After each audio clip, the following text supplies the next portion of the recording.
Hello ஆஸ்பரண்ட்ஸ், இந்த வீடியோவில் வந்து நம்ம HCF வச்சு வந்து என்னென்னா ப்ராப்ளம் பார்க்க போகிறோம். கொடுத்துருக்க ப்ராப்ளமில் என்ன கேட்டிருக்காங்க பாருங்கள். மீப்பெரு மதிப்பு HCF வந்து என்னென்னா கண்டுபிடிக்க சொல்லியிருக்காங்க.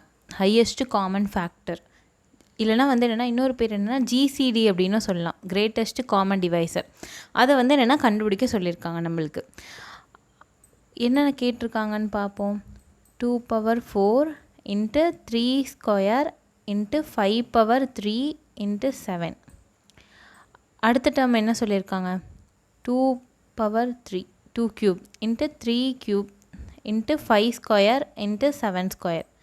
அடுத்தது 3 × 5 × 7 × 11 சொல்லிட்டாங்க. இந்த மாதிரி மீப்பெரு மதிப்பு அப்படின்னாலே என்னென்னா பெரிய மதிப்பை நம்ம பார்க்கக்கூடாது. மீப்பெரு மதிப்பு அப்படின்னு கொடுத்துருப்பாங்க, பட் பெரிய மதிப்பை பார்க்கக்கூடாது. இருக்கிறதுலே சின்னதை தான் நம்ம பார்க்கணும். இதில் வந்து 2 பாருங்கள், 2 எல்லாத்துலேயும் இருக்கா? இந்த மீப்பெரு மதிப்பை கண்டுபிடிக்கிறதுக்கு 2 கண்டிஷன் ஞாபகம் வச்சுக்கோங்க. ஃபஸ்ட்டு ஒன்று என்னென்னா எல்லா டேர்ம்ஸ்லேயும் அந்த நம்பர் இருக்கணும், ஆல் டேர்ம்ஸ்லேயும் அந்த நம்பர் இருக்கணும். அது வந்து ஃபஸ்ட்டு கண்டிஷன்.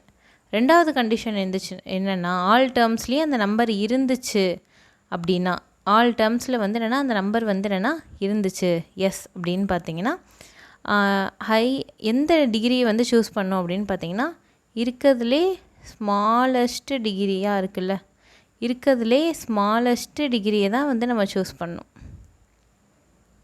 2 கண்டிஷன் இருக்குது. இந்த மாதிரி இது மாதிரி வந்து நம்பர்ஸாக கொடுத்தா HCF கண்டுபிடிக்கிறதுக்கு. ஃபஸ்ட்டு பார்த்தீங்கன்னா 3 டேர்ம் கொடுத்துருக்காங்க. எத்தனை டேர்ம் கொடுத்தாலும் சரி தான், 2 3 4 எத்தனை டேர்ம் கொடுத்தாலும் என்னென்னா ஃபஸ்ட்டு என்ன பார்க்கணும், எல்லாத்துலேயும் இருக்கணும். அந்த 2 அப்படின்னா எல்லாத்துலேயும் இருக்கணும்.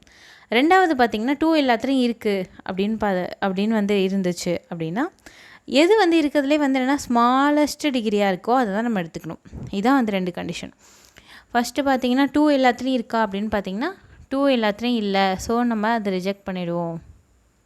அடுத்து 3 எல்லாத்துலேயும் இருக்கா அப்படின்னு பார்த்திங்கன்னா எல்லாத்துலேயும் இருக்குது. எது வந்து இருக்கிறதுலே சின்ன நம்பர் அப்படின்னு பார்த்திங்கன்னா 3 இதுதான், அதனால் 3 எடுத்து எழுதியாச்சு. இப்போ இந்த 3 எல்லாம் கேன்சல் பண்ணிடலாம். 5 எல்லாத்துலேயும் இருக்கா அப்படின்னு பார்த்தீங்கன்னா 5 இருக்குது, 5² இருக்குது, 5³ இருக்குது. எது இருக்கிறதுலே சின்னது அப்படின்னா 5 தான், ஸோ நம்ம 5 எடுத்து எழுதியாச்சு. இதையும் எல்லாத்தையும் கேன்சல் பண்ணிடலாம். 7 வந்து எல்லாத்துலேயும் இருக்கா அப்படின்னு பார்த்தீங்கன்னா எல்லாத்துலேயும் இருக்குது. 7 வந்து என்னென்னா எது இருக்கிறதுலே சின்னது அப்படின்னு பார்த்தீங்கன்னா 2 இடத்துல சின்னது இருக்குது. 7 இங்கேயும் இருக்குது, இங்கே இருக்குது. 7² இருக்குது, ஸோ நம்ம இருக்கிறதுலே சின்னதாக எடுத்துப்போம். அதனால் ×7 அப்படின்னு எழுதியாச்சு. இப்போ 7ஐயும் கேன்சல் பண்ணியாச்சு. அதாவது 11 இருக்குது. 11 எல்லாத்துலேயும் இருக்கா அப்படின்னு பார்த்தீங்கன்னா ஒன்றே ஒன்றுத்தில் தான் இருக்குது, இல்லை. 11 வந்து என்னென்னா இந்த 2 இடத்துல இருந்துட்டு ஒன்றே ஒன்றுத்தில் இல்லைனா கூட அதை எடுத்துக்கூடாது. அதனால் நம்ம என்ன பண்ணுறோம், 11ஐயும் ரிஜெக்ட் பண்ணிடுறோம். இப்போ 3 × 5 × 7 இதுதான் நம்மளுக்கான ஆன்சர். 3 × 5 என்ன வரும்? 15 வருமா? ரெண்டுத்தையும் பெருக்குனா. அடுத்தது ×7 போட்டிங்கன்னா 105 அப்படின்னு நம்மளுக்கு ஆன்சர் வரும். ஓகேவா? ஆப்ஷன் ஏ 105 அப்படின்றது தான் நம்மளுக்கான ஆன்சர். ஓகே, நெக்ஸ்ட் ப்ராப்ளம் பார்க்கலாம். அடுத்த கொஷினில் பாருங்கள், மீப்பெரு பொது வகுத்தி அதே HCF தான் வந்து கேட்டிருக்காங்க. இது எப்படி போடுறது அப்படின்னு பார்ப்போம். முதல்ல என்னென்னா இது மாதிரி நம்பர்ஸ் அண்ட் லெட்டர்ஸ் கலந்து கொடுத்துருக்காங்க, நம்பர்ஸ் அண்ட் வேரியபிள்ஸ் கலந்து கொடுத்துருக்காங்கன்னா முதல்ல நம்பர்ஸை மட்டும் பாருங்கள். 15 12 இதுக்கு மட்டும் முதல்ல HCF வந்து பார்ப்போம். மீப்போவை வந்து பார்ப்போம்.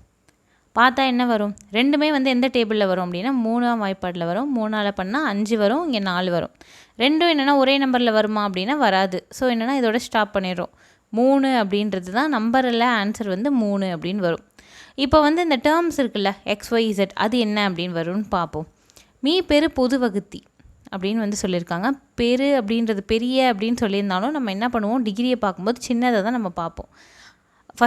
ஃபஸ்ட்டே நான் சொன்னேன்ல HCFனா 2 கண்டிஷன். முதல்ல என்னென்னா XYZ மூணுமே என்னென்னா எத்தனை டேர்ம்ஸ் கொடுத்துருக்காங்களோ அத்தனை டேர்ம்ஸ் இருக்கணும். இங்கே 2 டேர்ம்ஸ் கொடுத்துருக்காங்க. XYZ அப்படின்றது 3த்துலேயுமே இருக்குது. ஸோ நம்ம XYZ 3த்துலேருந்துமே எடுத்துக்கிறோம். XYZ அப்படின்னு எடுத்து எழுதியாச்சு. இப்போ எதில் வந்து 3த்துலேயுமே வந்து என்னென்னா சின்ன டிகிரி எது இருக்கோ அதான் வந்து எடுத்து எழுதணும் HCFனா.